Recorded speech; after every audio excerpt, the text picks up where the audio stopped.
Mula sa pagiging basura, malapit nang maging enerhiya mga tinatapon na kahoy sa wood processing capital ng Agusan del Sur. Ang bayan ng Talacogon, ang ipinatatayong planta ay inaasahang makatutugon din sa problema ng probinsya sa brownout. Silipin natin yan sa sentro ng balita ni Phil Goloran ng PTV Agusan del Sur.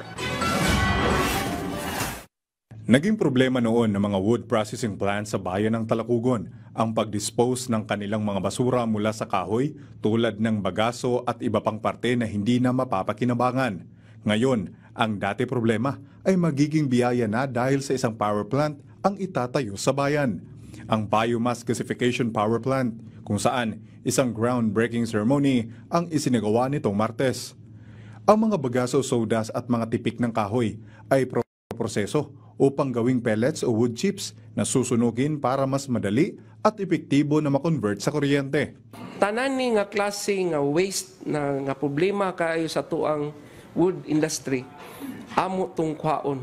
So nagkaroon karon si Talacogon, pinaagi sa SB, nagkaroon og ordinansa nga ang tanan waste nila ibutang sa Waste Recovery Center. So kadto nga waste karon mamahimo to siyang fuel. Target ng planta na makapag-produce ng 5 megawatts na kuryente na una nilang isusupply sa mga wood processing plant at ang sobra nito ay ipapasa sa Agusan del Sur Electric Cooperative o ASELCO. Yes, mga mong gilantaw sa pagkakaroon dyan kay ang problema gid sa mga planta diri sa Talacogon ang sigig burnout. So di sila ka permanente sa ilang operasyon tungod kay mukalit ra mag-burnout. So among gilantaw karon nga providean sa namo sila una og kuryente nga tuloy-tuloy ilang operasyon aron mabuhi pod ang mga planta sa Talacogon.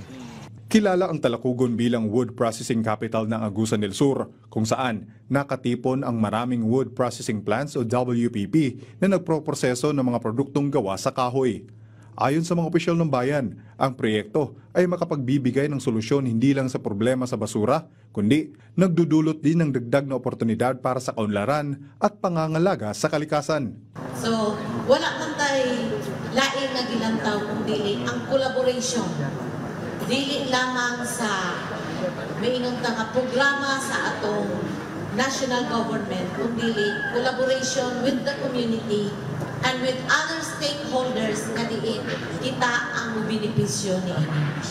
Phil Goloran ng PTV Agusan del Sur para sa Pambansang TV sa Bagong Pilipinas.